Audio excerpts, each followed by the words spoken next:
I guess. So I used to follow a guy by the name of Bishop Talbert Swan up in Massachusetts. And I was following him before I moved to Pennsylvania. And when Biden won, I kind of toned out of that. I thought it was a little bit extreme. But because his racism this election was, I feel like, fueled by racism, hate, and white revengeism, I've decided to go back into that. This is the choice that I've made. I want to read something Bishop Talbert Swan said that to me was inspiring and was positive, and I want to try to have positivity in my content from now on. In the face of an uncertain 4 years, we must reclaim hope by channeling our disappointment into action. We are here, unbroken by a country that seems determined to repeat its mistakes. We will rise, as we have done time and time and time again, bound by resilience, conviction, and an unyielding belief in our dignity and worth.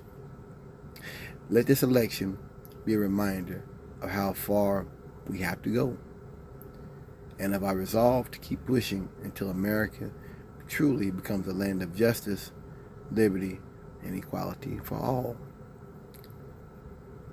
This morning came to my attention, people are sending out texts to African Americans, primarily college students. It's all over the country. And they're talking about it. And I was like, I wonder if I got one, and I did. I thought I got my Do Not Disturb one, and I didn't. I was just wondering, why don't you send one to me? Cause I want to know where they at. I'm gonna come find you. I'm that guy.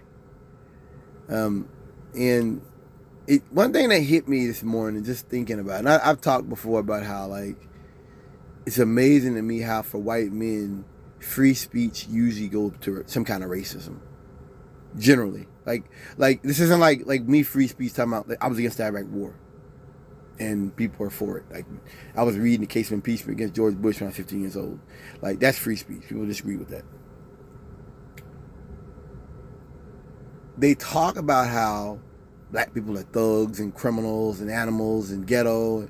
It just gets me that, so you're jumping on our best and brightest and our future in the African American community. And that's it just, to me, it speaks to their values. Excuse me.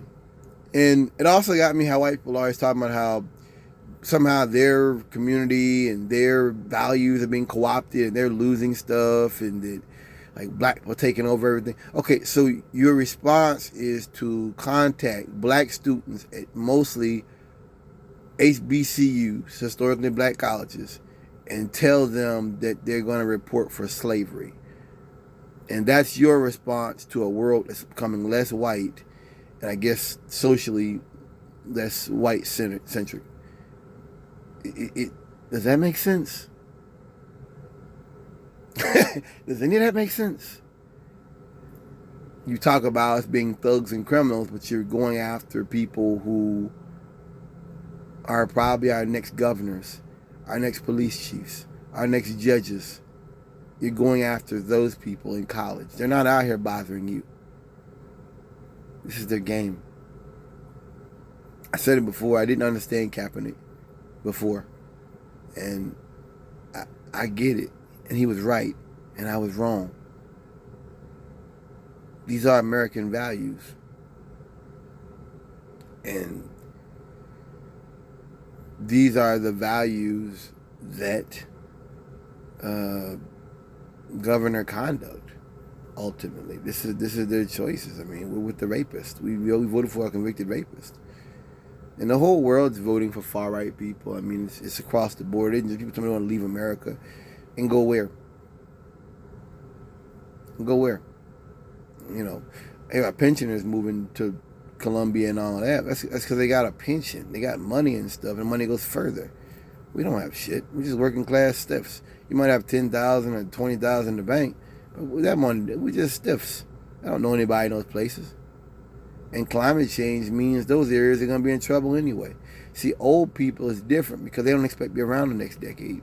That's different. if you're in your 30s or your 40s, you're gonna be around for a while more than likely if you're taking care of yourself. So those areas, that's not a winner. And then those areas can get co-opted by far. And also, the far right being in power means there's probably going to be another war. Or some kind of like Trump playing to war. So if you live in those countries, you may be hurt by that. I don't know. I don't have solutions to these problems. I don't have solutions to any of this. People are looking at the votes and it's not fair. I don't know.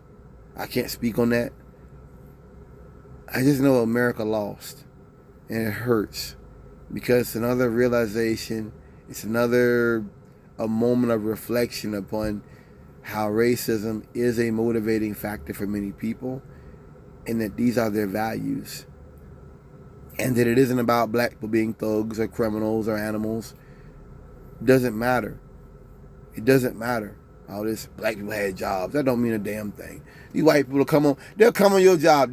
Look at all the videos out here of black FedEx driver, white folks jumping up on the steps and sitting down in the back of the truck. And I seen one that was a white driver, and the white man went up, jumped on the hood of the car, on the hood of the van. These white folks don't care about you having no job. They'll come on your job and disrespect you. That's a crock of shit. If we had jobs, we would, man, get the fuck out of here. They'll come on your job.